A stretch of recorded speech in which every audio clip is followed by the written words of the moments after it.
kindlasti ka õpilastele, üliõpilastele tundub, et mul on standard, et mul peab olema näiteks selline auto, selline arvuti, selline telefon. Ja siis järgmine hetk sa avastad, aga nüüd sa pead tegema midagi rohkemat. Ma arvan, et ma ei ole esimene inimene, kes ütleb, et lähed tugevusõppuse tundi ja siis hakkab sul õppejõud rääkima mingisugustest varrastest, on ju. Siis mõtled, et enda mineviku peale, et vanaemal olid sukavardad. Ja... Millised väärtused siis ikkagi insenerile tulevad kasuks?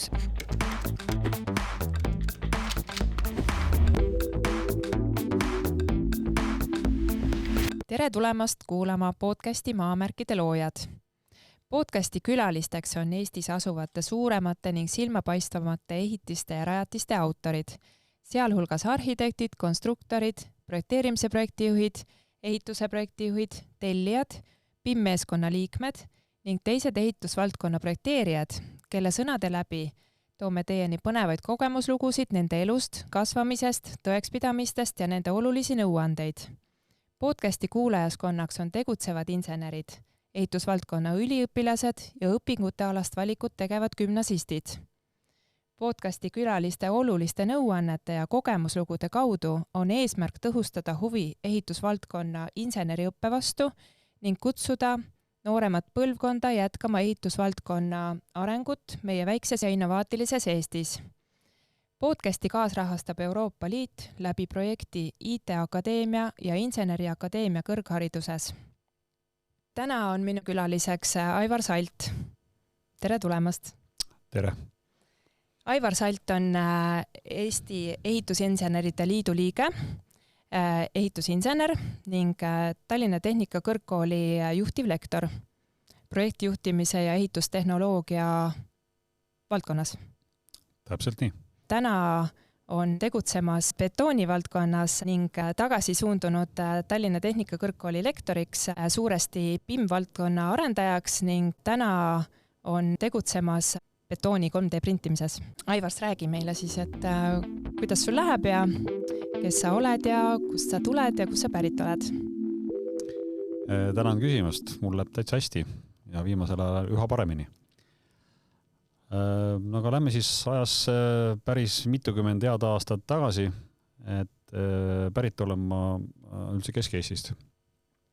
Minu selline aktiivsem nooruspõlv ja lapsepõlv möödus üldse Jõgeva lähedal.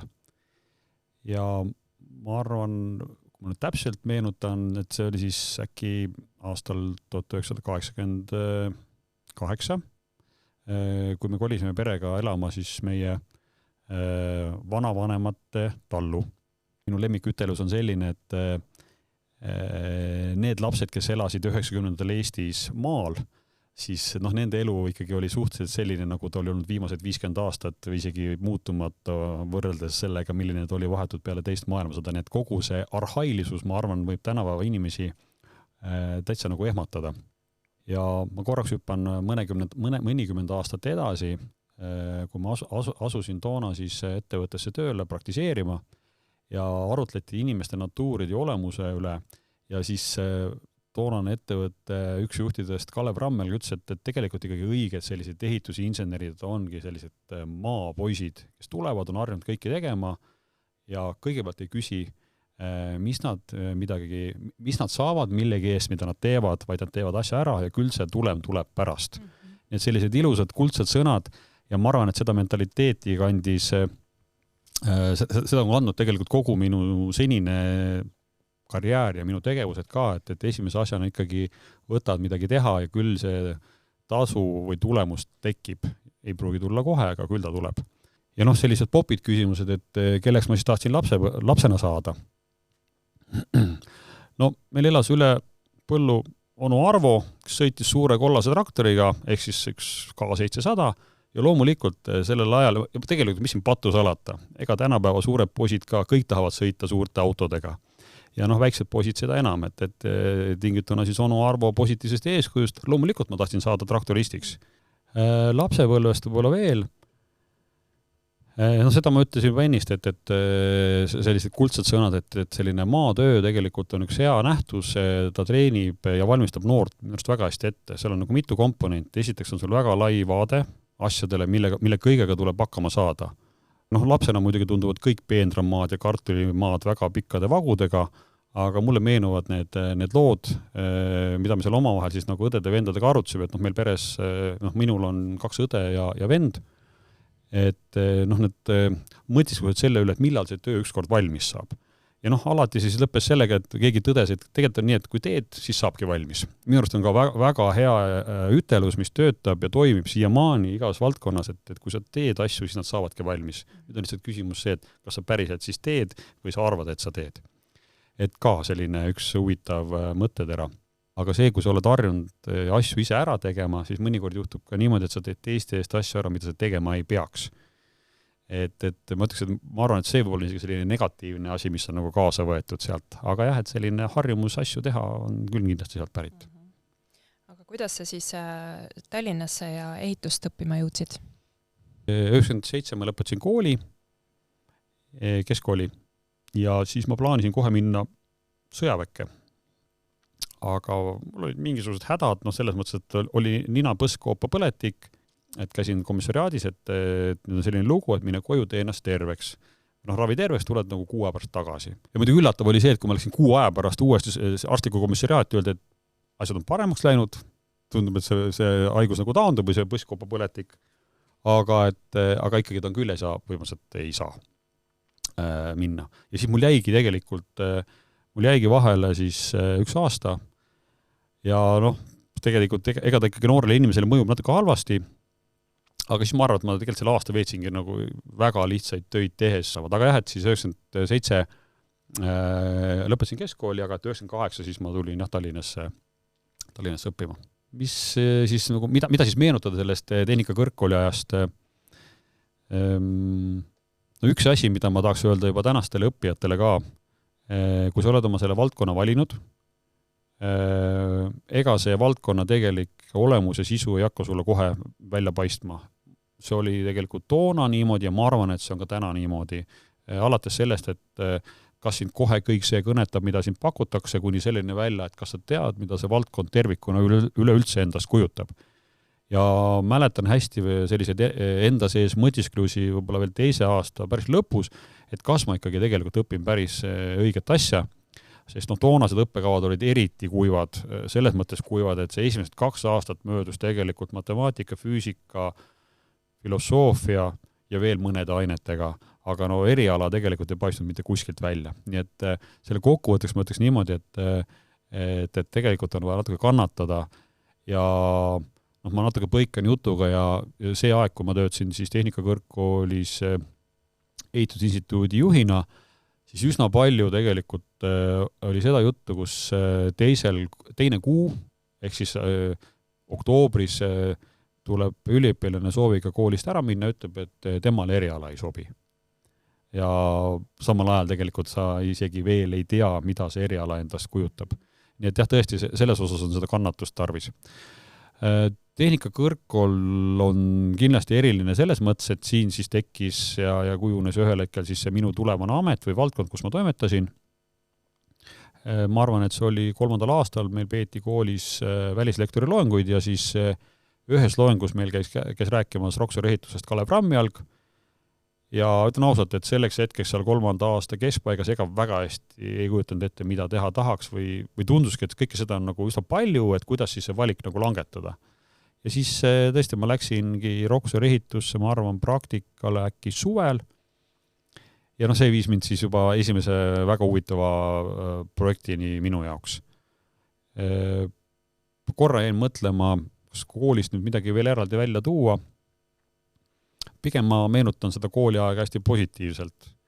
Et minu arust on tegelikult põnev tulla, ütleme siis nagu sellisest tuled gümnaasiumist või keskkoolist, kus on kõik nagu selline, tegeled üldiste asjadega ja võib-olla sa väga palju seoseid ei tekita, aga ikkagi ju, ütleme siis nagu rakenduskõrgkooli ju peamine idee on ju see, et sa saad siit ikkagi päriselt ka ameti kaasa.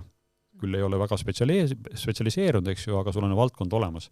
Nüüd see on kindlasti väga suur nagu eelis, ma arvan, et ka tänapäeval rakenduskõrgkoolid versus siis ütleme klassikalised ülikoolid, eks. Aga võib-olla kooli teema lõpetuseks siis see, Peale siis selle kooli lõpetamist aastal 2002 käisin siis ka Tehnikaülikoolis, nii et Tehnikaülikooli ehitusjuhtimine magistritasemel on ka läbi tehtud. Aga võib-olla siis sellest huvitavast projektist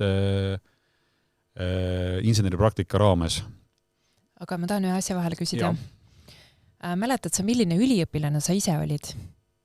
Kas sa olid kursuse vanem või sa vedasid kuidagi mingisuguseid projekte või sa võtsid ka mingid ohjad enda kätte, et äkki sa meenutad midagi nendest aegadest? Selles mõttes ma isegi jään nagu mälupildisen vastuse võlga, et kas ma oma rühma vanem päriselt olin.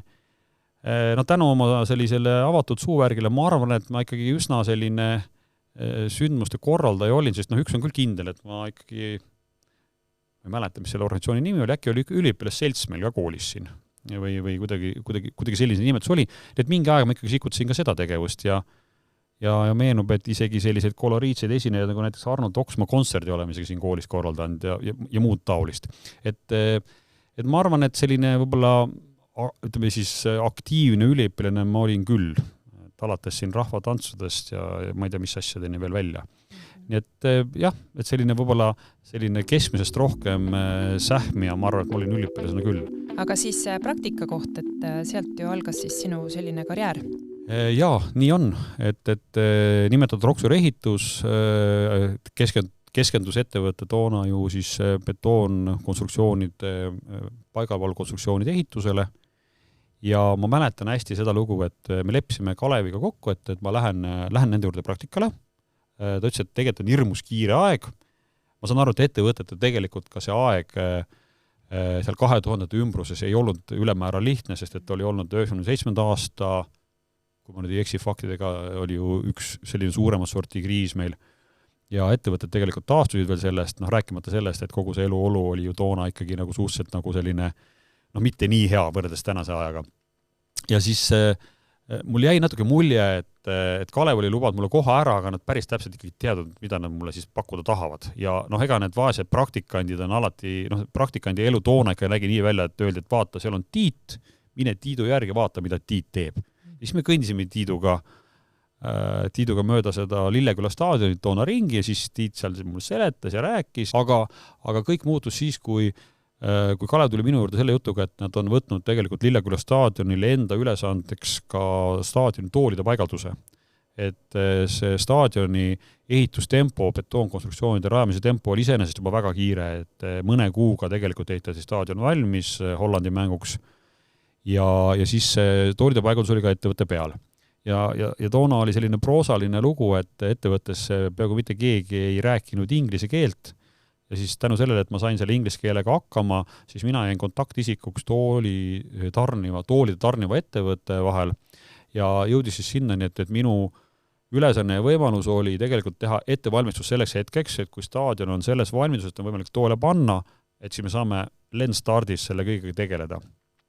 Mis tähendas seda, et seal ma siis sain kogemuse, lõpuks ma sain kogemuse siis suurusjärk 120 inimese vahetuse juhtimisega, mis tähendab seda, et minu poolt pidi olema kõik tehtud selleks, et kui mul lisandusid nüüd lõppevate tööde pealt inimesed, et neil on mida teha, kus teha ja millega teha.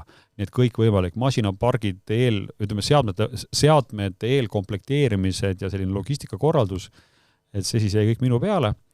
Ja võib-olla selline hästi selline koloriitne lugu on siis selle staadioni ehituse juures ka siis selline staatuse raporteerimine teisipäev sellel nädalal, kui mäng toimus laupäeval, siis teisipäeval oli avalikkuse jaoks paika pandud 6 esimest tooli. Ehk siis me olime välja töötanud tehnoloogia, kuidas siis nagu moodulite kaupa neid toole paika tõsta, et kõik väga kiiresti. Seal oli musttuhat auku puuritud ankrutele, mida kõike. Ja tõesti teisipäeval oli 6 tooli paigas, see oli omaette meediasündmus, et mismoodi siis see mäng toimub, kui laupäevaks on vaja paika panna 8600 tooli. Aga jah, väga, väga põnev kogemus, vedasime auga välja, et see 8600 midagi tooli sai siis tõesti 2 tundi vist enne seda mängu toimumist ka lõpuks paika. Mis aastal see oli? Ma arvan, et see oli aasta 2001. Aasta või see oli 2001, siis oli mul inseneripraktika aeg ja isegi ma arvan, et meie see Hollandi mäng toimus äkki kas 10. juunil või midagi taolist. Ja Rocksorisse jäidki tööle? Jah, et Rocksorisse ma jäin siis tööle kuni aastani 2009, et kui oli siis üks järjekordne masu meil siin Eestis, et toona siis ettevõte lõpetas oma tegevuse, peatas oma tegevuse, et seal mingi rahalisi raskusi otseselt ei olnud, vaid lihtsalt ettevõtte juhtkond ütles, et nemad selle lollusega kaasa ei lähe ja ettevõte pandi lihtsalt riiulisse. Aga selle 8 aasta jooksul siis valmis nii mõnigi maja? Jah, selle aja jooksul valmis nii mõnigi maja, see laua peale me oleme valmistanud, olen toonud valmis ühe raamatu, ma ei mäletanud seda, aga tõesti selle Eesti betoon ehituse ajalookaanel on üks igavesti uhke hoone ja see on siis Mähe tee 1 äkki on see aadress siin Tallinnas, et see oli siis aastal 2005 sai ta meil lõpuks valmis. Oli seal selle hoone puhul midagi erilist ka, et mille pärast ta just selle tiitli võitis? Ma arvan, et see tiitel tuli, ütleme, et valmimise hetkel loomulikult pinna kvaliteet oli esmaklassiline, aga selle objekti tegi eriliseks see, et siin kasutati siis valget betooni ja mitte ainult valget betooni, vaid tegelikult terve see hoone on ehitatud ise tihenevast betoonist. Et ise tihenev ja siin ka siis valge betoon lisaks. Et see on omal ajal, ma arvan, olnud siis see midagi, millega ta ilmselt ka paistis väga silma. Aga kindlasti on see objekt mind viinud väga paljude erinevate teiste objektideni, et ka peale ettevõtte karjääri lõpetamist, siis mul oli võimalus ka osaleda Eesti saatkonna ehitusel Hiinas, Pekingis. Et puhtalt selle sama puhas betooni pindade rajamise näitel, et justkui kuidas seda teadmist viia Hiina üle ja edasi, aga ütleme nii, et see Hiina lugu minu jaoks on oluline hoopis millegi muu pärast. Et ma soome keeles küll väga hästi seda originaalterminit ei oska korrata või ütelust, aga on ju ütlus, et igal maal on omad tavad ja kombed ja tegelikult see käib ju ehituses samamoodi. Või tegelikult ma arvan, et vahet ei ole, mis valdkonnas sa töötad. Ja minu jaoks oli võõras see, kuidas tuli hiinlastega asju ajada niimoodi, et asjad saaksid tulemuslikult taetud. Ma olen rääkinud, ma arvan, pea iga aasta oma üliõpilastele selle kogemust. Ja ma räägin siin selle mõtte ka nagu ära, et minul õnnestus Hiinas tekitada objektil 2 korda nädalaajane streik. Ja ma ei räägi seda uhkusega, vaid ma räägin sellega, et kuidas mina suhtluses olen läbi kukkunud, aga see suhtluse läbikukkumine tähendab seda, et näiteks selles kultuuris sa ei tohi öelda inimesele, et sa tegid midagi valesti. Et küsimus, et eesmärk on teha selgeks, et siin on viga või puudus, millega meil tuleb hakkama saada, aga see, kuidas sa inimesele ütled, et sa midagi valesti teed, et siis see kultuuriruum ei talunud seda kohe kuidagi. Õigemini, mul tuli siis õppida sellest. Need 2 korda mul õnnestus selle objektil. Ma saan aru, et peale siis minu ütelusi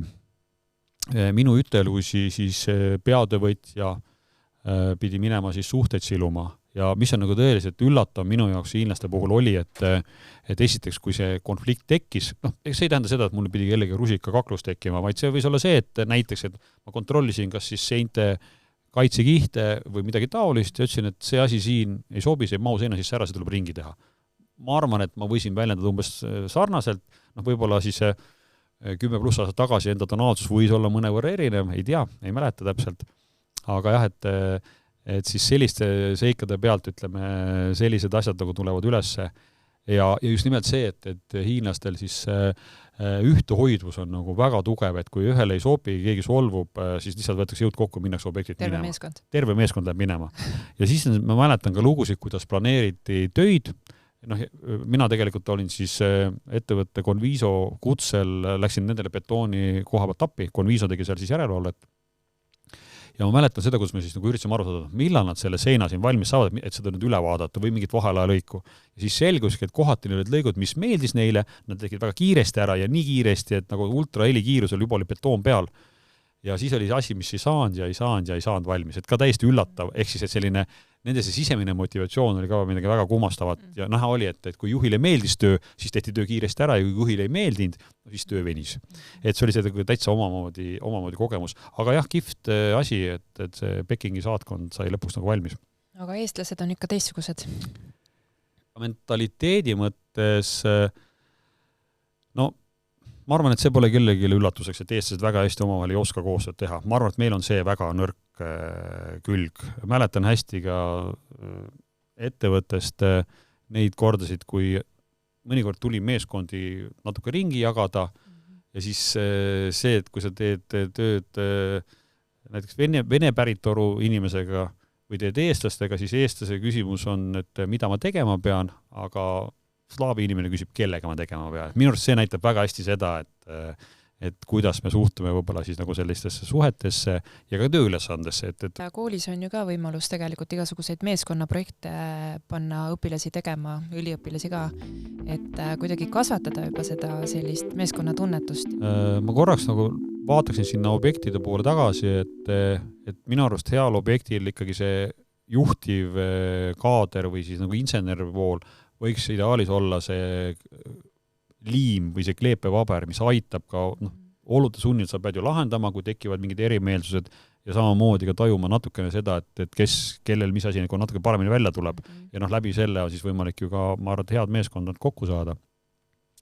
Nüüd koolis selle meeskonna töö õpetamine, see on oma parasjagu pähkel. Mina väidan, et mina sellega väga hästi, ma ei ole seda head nippi leidnud, kuidas seda nagu teha väga hästi, sest ütleme, kõige levinum vorm võiks olla see, et anname projektitöö või anname rühmatöö, tehke üks asi ära.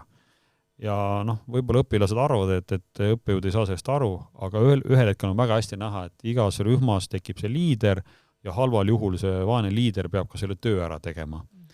Et nüüd on siis küsimusmärk, et mis on siis see hea projekt, mis paneb siis neid inimesi koos tegema. Kusjuures on üks hea ütelus, et inimesi liidavad rasked ajad. Ma arvan, et ma selliste avalduste eest, et teeme inimeste elu ja olu raskeks, mind võib-olla vangi kohe ei pandaks, aga mingit üldist heakskiidu ma selle ka ei leiaks. Aga ma arvan, et see võti on selles, et inimesed kasvavad kokku läbi raskuste tulles, tekib see usaldus ja tegelikult kuni sinnani välja, et see raske olukord ju toob meis välja tegelikult selle, kes me tegelikult oleme, nõrkused, tugevused seal hulgas. Aga et see võti on kuskil seal, et tuleks tekitada mingisugune ekstreemne olukord, et see meeskond tegelikult nagu tööle hakkaks ja õpiks töötama koos. Sest see, mis on ikkagi tõesti juhtunud siin viimase 10 aasta jooksul, kahjuks on niimoodi, et inimesed käivad ka mõnikord 3 aastat koos koolis ja nad täpselt ei tea ka, mis on nende rühmakaaslaste nimed. Et tegelikult on sellega on meil päris kõva pähkel ikkagi pureda kõigil, ma arvan. Äkki inimesed on muutunud lihtsalt aja jooksul? Noored on kuidagi teistsugused või? See klassikaline ütlus, et noorus on hukas ja siis lõpuks kogu see noorus, hukka läinud noorus üllatab meid millegi geniaalsega, et ma usun sellesse ja see kindlasti niimoodi on. Aga samas, kui nüüd ikkagi see raske olukord tekitada üliõpilastele koolis on ju, et seal juures peab ikkagi olema see sõnum ka, et kunagi, kui te juba tööalaselt sarnaste olukordadega olete silmitsi, siis see annab teile nagu justkui vundamendi, eks ju, et mingisuguse sellise mõnusa teadmise, et koolis saime ka sellega hakkama, et nüüd me saame samamoodi hakkama. Ma loodan, et nagu seda lindistust näevad ühel hetkel ka sellised haridusmetoodikud, kes mõtlevad välja ülesanded ja lähenemisi üliõpilastele, ehk siis, et väljakutse on see, et kuidagi tuleb tekitada see ekstreemum olukord, mis põhimõtteliselt oleks nagu turvaline, aga et läbi selle panna siis meeskonda kokku kasvama. Täna hommikul just siin käisime ehituskoolis ja tutvustasime projekti, mida me koos tegime ja väga mulle meeldis Priit Valge ütelus, et ta ütles, et tema näeb, et kui nad ehitavad mingi asja koos valmis, et ta näeb, kuidas rühm nagu sulab kokku. Nii et võib-olla siis tõesti tuleb rühmadel hakata andma siis teadlikud selliseid ehitusülesandeid, mida lahendada, et tehke üks asi päriselt valmis. Korraks võib-olla tulen selle hariduse juurde veel tagasi, ja selle sisu mõistmise juurde, et ma arvan, et ma ei ole esimene inimene, kes ütleb, et lähed tugevusõppuse tundi ja siis hakkab sul õppejõud rääkima mingisugustest varrastest, on ju. Siis mõtled, et enda mineviku peale, et vanaemal olid sukavardad ja nii edasi, eks ju.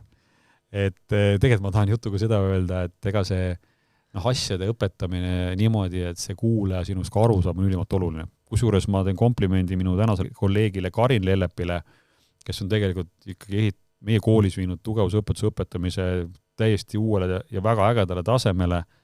Nii et inimesed, kes siin käivad, õpivad, nad saavad tegelikult igakülgset tuge ja rääkimata sellest, et kui hästi on võimalik teha sellist kuiva ainet nii huvitavaks.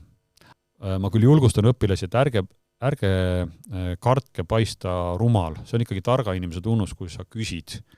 Aga kõige hullem nähtus on see, kui sulle üle laua inimene noogutab, ütleb, et jah, ma saan aru, ja siis, kui see asi saab valmis, no see pole üldse see, või siis sellest rumalusest on jäänud midagi tegemata, või siis üleüldse see ülesanne on jäänud lahendamata, et minu arust on see võti, mis aitab enda targemaks saada ja lõpus oled sa selle läbi palju parem spetsialist. Lisaks selle TTP kontorihoone ehitamisele rääkisid sa mulle ennem ka huvitavaid lugusid tuulegeneraatoritest? Jaa, ilmselt 2008-2009 ehitasime Vanakülla tuulikuid. Meie asi oli seal saada valmis 3 kombineeritud tüvega tuulikut. See kombineeritud tähendab seda, et siis seal oli circa 40 meetrit betoonosa ja 40 meetrit terasosa. Ja see lugu on minu jaoks eriline selles mõttes, et ettevõttel oli tegelikult julgust ühel hetkel öelda, et sellisel moel, nagu senini on ehitatud neid torne, ei ole mõistlik jätkata, et lähme teist teed. Ja see teine tee oli siis selline modulaarne raketis ja selle modulaarse raketisi idee siis selles, et sa koondad ehitustegevuse ühele tuulegeneraatorille korraga. Siis see raketise tarnija ettevõtte esindajad Euroopast tulid meie juurde meid vaatama ühel hetkel, kui me olime projekti lõpus ja ütlesid, et nad mõtlesid paberil selle süsteemi välja ja neile tundus, et seda on võimalik ehitada ööpäevas üks tsükkel, aga me olime siis nüüd esimesed maailmas, kes selle saavutasid. Ja väga täpselt kellaajaline graafik oli vaja kokku panna ja siis seda järgides oli võimalik siis nagu õiged liigutusi tehes ja head ettevalmistust tehes selliseid temposid ka saavutada. Kuidas neid raketisi tõsteti ja muudeti ja et sai sellise kiiruse tagada? Jaa, nüüd natuke ma ironiseerin, et ettevõte tuli välja innovaatilise tehnoloogiaga, mida nimetati siis 2-piirraketiseks, et see betoonist tüvi oli siis selline, ta oli tüvikoonus, mälu järgi siis igas valukorras läbimõõt kahanes 60 sentimeetrit ja meile tutvustati siis innovaatiliste raketise lahendust. Siin laua peal on mul ka üks lapsepõlve lemmikraamat ehitustööd Arvo Veskilt ja ma ütlen ka siiani, et mul on kusjuures siiamaani kursusel viited üksikutele töödele ja mingil ajal mul oli hirmus tahtmine, et ma hakkan ise kirjutama uut tehnoloogiaõpikut, aga arvestades seda, kui palju tuleb uusi materjale ja tehnoloogiat peale, tundub see tänamatu töö, aga samal ajal Arvo Veski õpikust võib leida nii mõndagi huvitavat ja seal hulgas ka üks tööstuslik tüvikoonuseline korsten, mis on just nimelt seesama 2-piirraketis. Meie peamine idee oli hoida ehitustegevust ühes objektis või ühe tuuliku juures, eks ju, et kogu meie meeskond keskendus ühele tuulikule, vundamendid oli eemalt valmis ehitatud, eemale järgmistele. Ja ühel hetkel me avastasime sellise geniaalse nipi ja nõksu, kuidas näiteks sellist raketist saab uuele raadiusele seadistada. Jällegi täielik heureka, muidu me tegime seda tööd pool päeva ja siis läks selle asja peale võib-olla ainult tund, eks ju. Nii et ma arvan, et selles mõttes on see tuulik võib-olla ka ja erilisem näide. Siis pärast tuulikute ja nende majade ehitamist jõudsid tagasi Tallinna Tehnika Kõrgkooli. Tulin siia dotsendi ametikohale ja nagu sa sissejuhatuse ütlesid, et siis minu siis valdkondadeks jäi ehitustehnoloogia ja ehituse organiseerimine põhiliselt. Tänaseni siis ütleme siis tehnoloogia 2, mis on põhimahus betoon, on jätkuvalt siis minu teema ja siis ka projektijuhtimine tegelikult on siis minu õpetatavate ainete seas. Aga alguses alustasid ikka PIM-i valdkonnas või?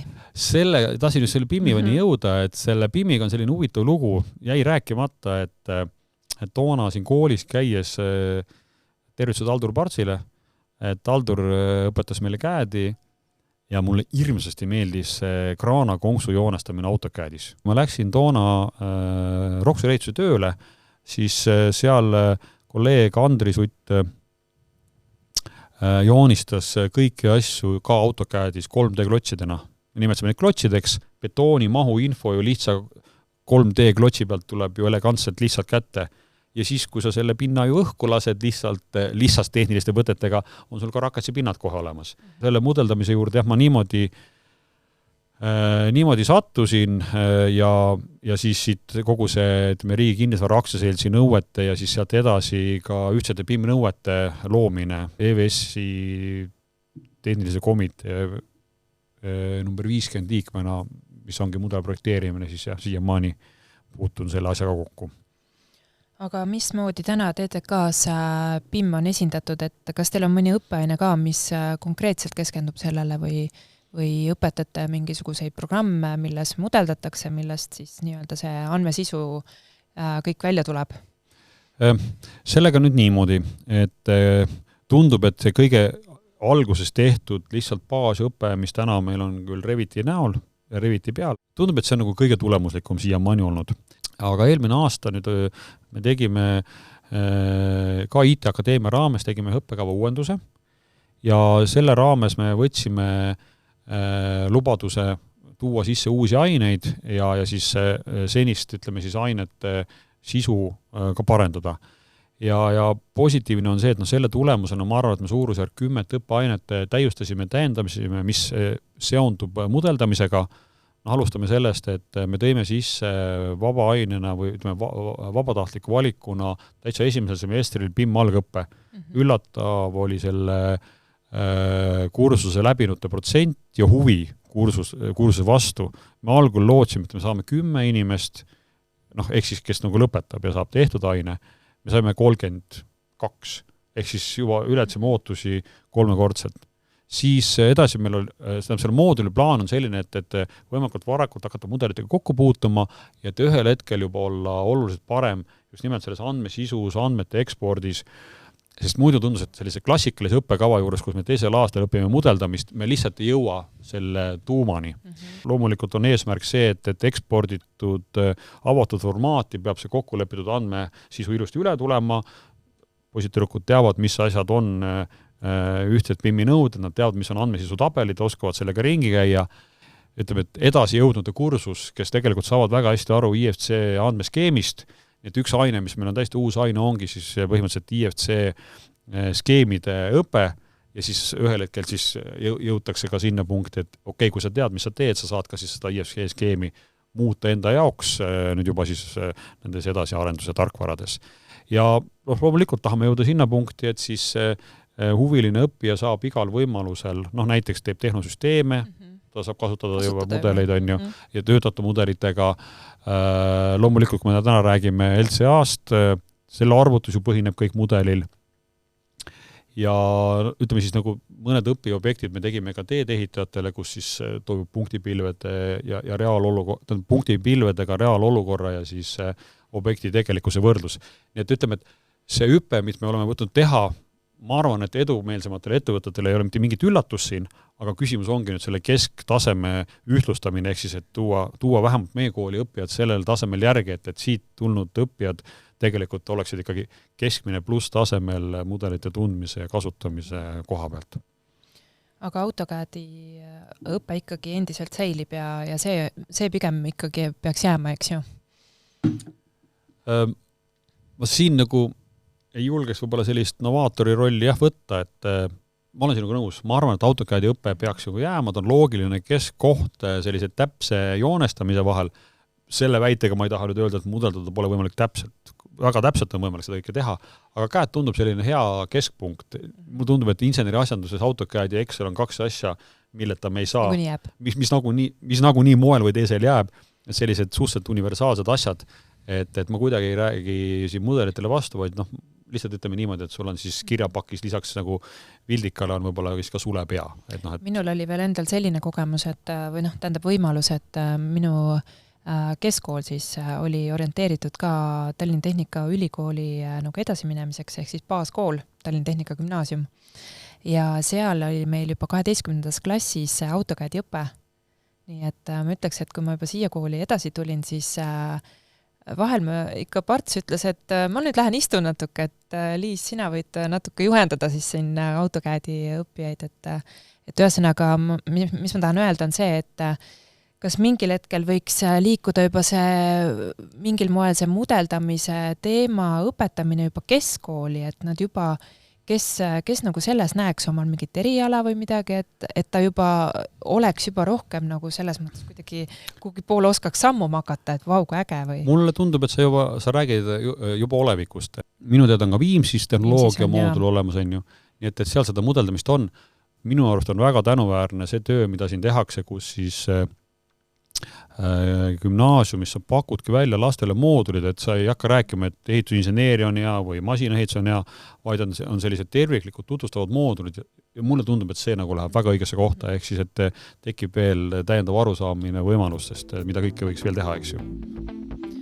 No selge, nii põnev oli kuulata kõik need tööalased kogemused ja millega toimetad koolis, aga räägi nüüd natukene endast ka, et mis hobid on?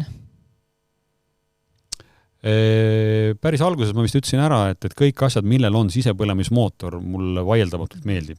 Ma isegi ei oska öelda, on see mootorratas, on see väiksem auto, suurem auto, et kõik, millel on mootorid, mulle hirmsasti meeldib. Ja ma olen avastanud ka sellist asja, et mulle alati meeldib proovida, kuidas nagu mingid asju teha saab, kui asi tundub natuke isegi liiga keeruline. Vanemad inimesed kindlasti teavad sellist autot nagu Vene Villis, et me otsustasime selle Villisega osaleda ühes hobirallil, et me läksime siit Sauelt ära ja me siis läbisime selle autoga vist lähes 11 000 kilomeetrit ja sõitsime siis Lääne-Afrikasse. Et sa saad tegeleda selle tehnikaga ja samas siis see põnevus ka, et kuidas need asjad siis vastu peavad ja kuidas ise nendes oludes vastu peavad. Lihtsalt vanade masinate taastamine, ehitamine, korrashoidmine ja nüüd siis tänu oma nooremale pojale ma olen jõudnud kalastamise juurde, aga õnneks on seal ka valdkond, kus on võimalik tegeleda sisepõlemismootoritega, ehk siis erinevad vanad paadid ja ujuvad alused, et see mulle ka kangesti meeldib. Ma ütleks nii, et väga tore hobi on see, mida on võimalik enda lähedastega teha, et see hobi raames saad sa olla lihtsalt enda lähedastega koos, sest ma arvan, et kõik me paratamatult oma tööde tegemistega, see tööde tegemised on midagi sellist, mis me viivad suhteliselt palju kodust ära, sunnivad eemal olema, nii et tegelikult vist väga vahet ei olegi, mis see tegevus on, peaasi, et saab midagi koos teha. Aga midagi väljas ja soovitavalt kala on käes.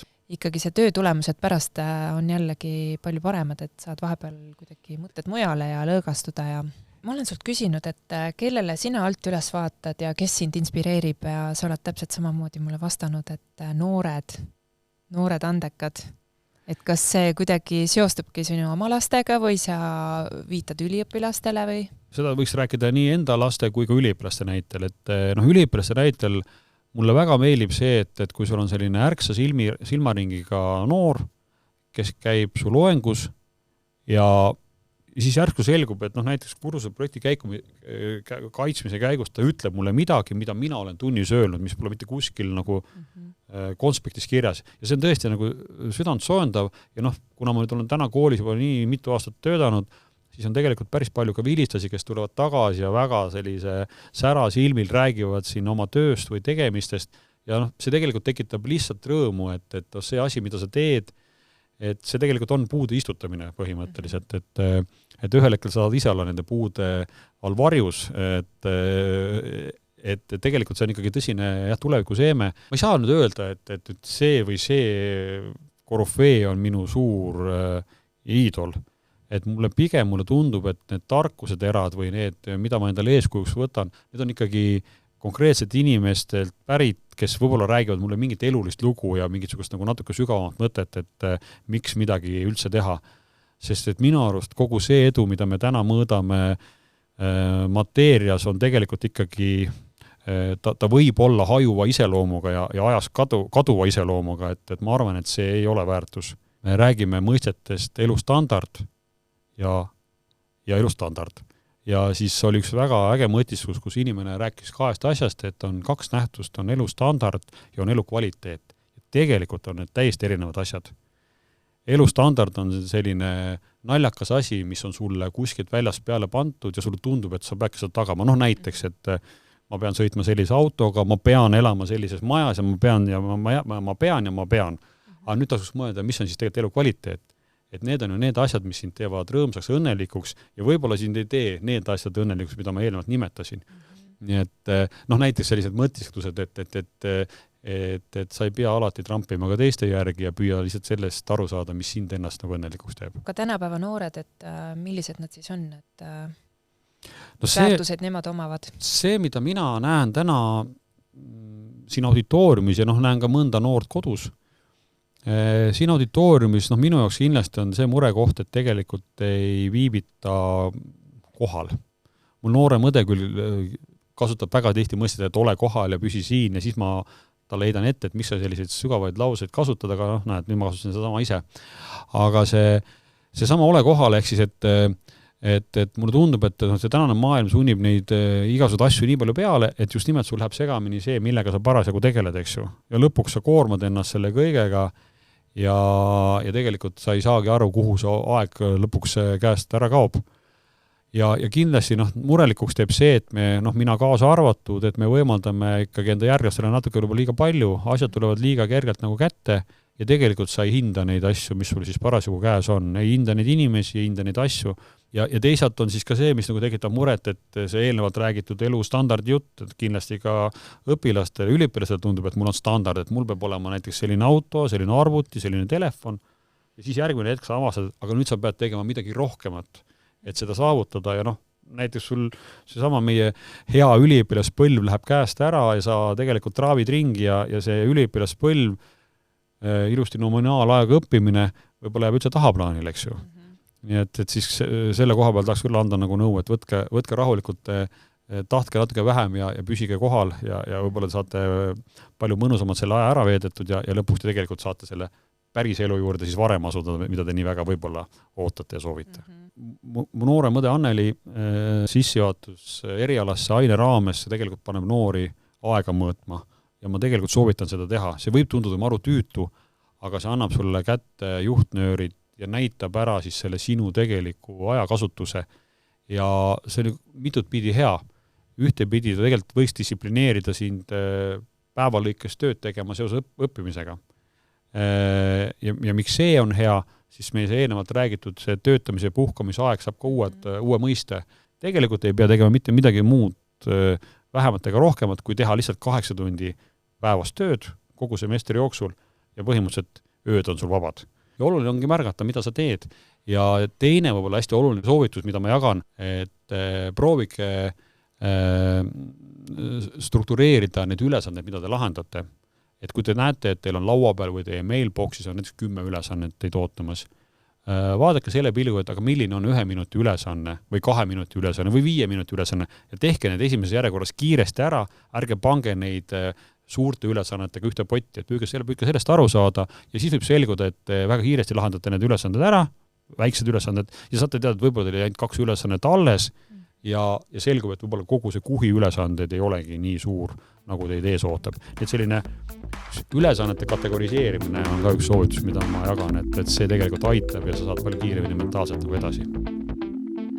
On sul olnud mingid sellised väga märkimisväärselt suured, mingid top 3 õppetundi? Kas mingid põrumised või mingid asjad, milles sa nagu välja tulles tundsid, et nüüd ma tean ja sain selle kogemuse ja siit ma lähen edasi? Ma arvan, et esimene selline professionaalne õppetund või professionaalses elus, et töötades selles samas ettevõttes, siis ettevõte lõpetas ju päeva pealt tegevuse ja kuni sinnani minu näol ja ettevõtte juhtide sõnul minu puhul oli tegemist sellise väga väärtusliku kodanikuga, kes teeb kõik ja on ja mida kõike ma väärt olen ja ühel hetkel tegelikult siin sa oled nagu tööta väga järsku. Ja ma arvan, et see esimest korda, kelle iganes juhtub see töötuks jäämine, ma arvan, et see šokk on nagu väga suur. Esimesed 2-3 päeva sa kõnnid ikkagi nagu suhteliselt sellises hallis udus, aru ei saa, mis värk on. Sest et see oli kogu see elu, ütleme, tööalaselt, mis sul oli. Ja siis tõesti uskumatult 3. päeval tuleb kõne tehnika kõrgkoolis ja küsitakse, et kas ma tahaksin äkki poole kohaga tööle tulla. Siis ma loomulikult vastasin, et ei, ma ei taha. Ma tahaks tulla terve kohaga tööle. Ja ehk siis see esimene õppetund ongi see, et kui ikkagi üks uks peaks minema suure pauguga kinni, läheb järgmine uks suure pauguga lahti ja seda on minu elu tegelikult juba näidanud päris mitu head korda. Nii et see on kindlasti see, et ja võib-olla siis õppetund on pigem see, et kui sa kuskil kõõlud ukse peal, et ei tea, kas panna kinni või lahti, siis otsusta ära, et kas sa panete kinni või teete lahti, see tegelikult määrab selle edasise. Muidu võib-olla see otsus jääbki venima. Et see oleks nagu soovitus.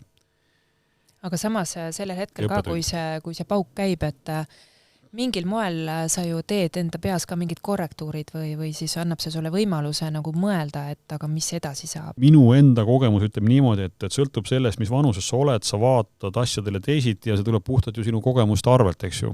teine asi on see, et alati tasub anda endale ju aega, et tekiks see perspektiiv ja sa oleksid adekvaatne.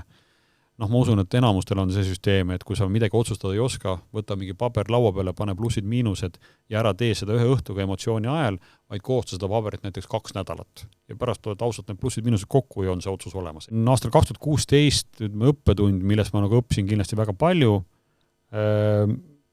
et ma sain ühe tõsisemat sorti tervisehäda külge ja peaaegu aasta aega elasin sellise ühe otsa piletiga. Kõiki asju tuleb teha mõistlikult, on see minu selline õppetund sellest loost. Kolmandaks, nagu esimese hooga ei oskagi kohe midagi nagu välja tuua.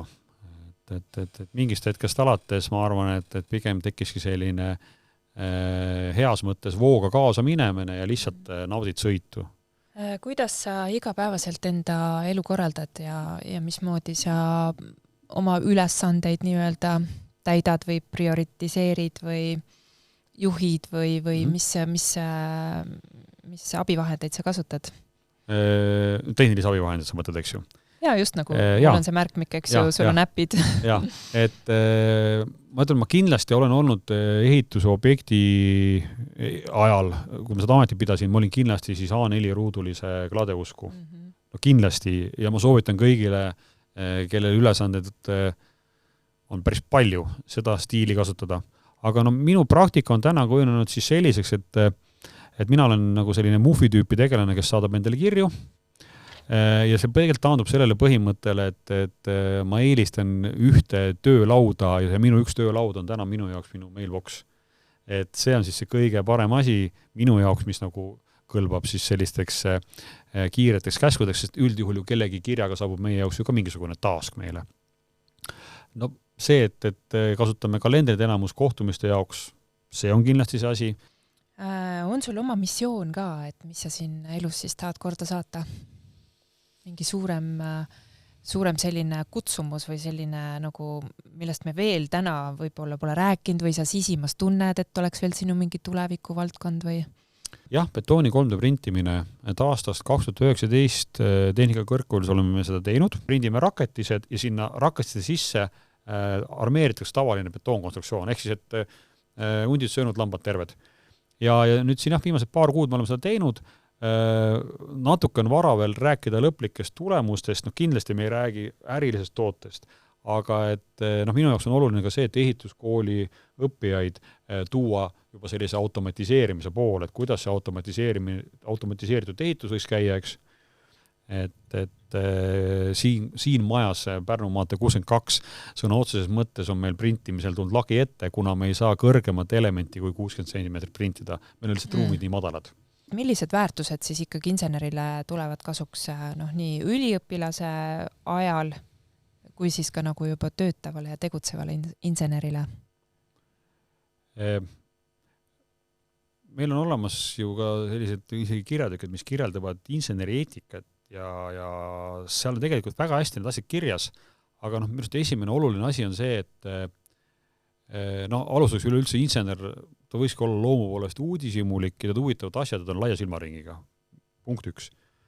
Punkt 2 on see, et kui sa midagi ei tea, siis ütlegi ausalt, et sa ei tea ja siis saame koos teada, sest kõige hullem on see, kui keegi hakkab midagi arvama ja päriselt ta ei tea, mis ta teeb, eks ju, ehk siis ületab ka enda volitusi, aga lihtsalt, et tegelikult jah, et kui sa midagi ei tea, siis tunnista seda ja alati on keegi tark, kes sind aitab ja oskab sulle nõu anda, kui see ei tea. Ja kindlasti, mis on oluline, on see, et selline positiivne ja jaatav elu nägemine, et ole nagu see jah-ütleja ja see, kui sina oled jah-ütleja, öeldakse sulle ka jah väga tihti vastu. Nii et ma arvan, et see ka toodab kindlasti tulemust. Ja alati tasub olla ka mõõdukalt enesekriitiline, kui see läheb selle teise mõttega kokku, et oled ka nagu enesekriitiline, et sul ei ole alati õigus, et tasub teine pool ära kuulata, aga ma arvan, et see on pigem selline juba emotsionaalne hüiatus, et olgu see pigem ikkagi see, et kui sa midagi ei tea, et siis tunnista, et minu arust on see üks olulisemaid asju ja siis küsi abi. Ma kasutaksin oma esimese objektijuhi ja siis minu esimese ülemuse Risto Sappilini sõnu, kes ütles, et oluline on mitte maha magada võimalikult varajast algust. tunnen ise ka Risto Sapini. Täitsa tema moodi öeldud. Just, aga tasub mõelda selle mõtte sisule. Aga see mõte on tõesti hea. On sul veel mingisuguseid soovitusi näiteks kas või selle podcasti raames? Keda sa soovitaksid näiteks siia külaliseks kutsuda? Minu arust võib-olla on natuke vähe originaalne, aga kindlasti kõik need inimesed, kes on ikkagi olnud Eestis aasta ehitajad, neil on mida rääkida. Me oleme ka nendega väga erinevatest põlvkondadest, ehk siis see, ma arvan, on väga rikkaliku paketi ja kes nagu hakkab pidevalt seda podcasti jälgima, kuulama, et te näete väga palju erinevaid vaateid, suure tõenäosusega need inimesed räägivad erinevat, aga üsna sarnastest asjadest. Nii et ma arvan, et see aasta ehitaja tiitel on kindlasti üks väga hea nominatsioon, mille alusel valida ja siis sellised vanakooli härrasmehed, koloriitsed kujud, et ma arvan, et esimene intervjueeritav Enn kindlasti selline väga, väga äge. Aga väga tänan sind tänase jutuajamise eest ja ilusat toimetamist siis. Aitäh. Meie armsas koolis. Aitäh. Aitäh kuulamast ning meie salvestused on leitavad Spotify keskkonnast podcast nimega Maamärkide loojad. Mina olen Liis Olop ning minu tegevusi ja toimetamisi võite jälgida ka Facebooki kanalilt. Nii et peatse kuulmiseni, uute osadeni.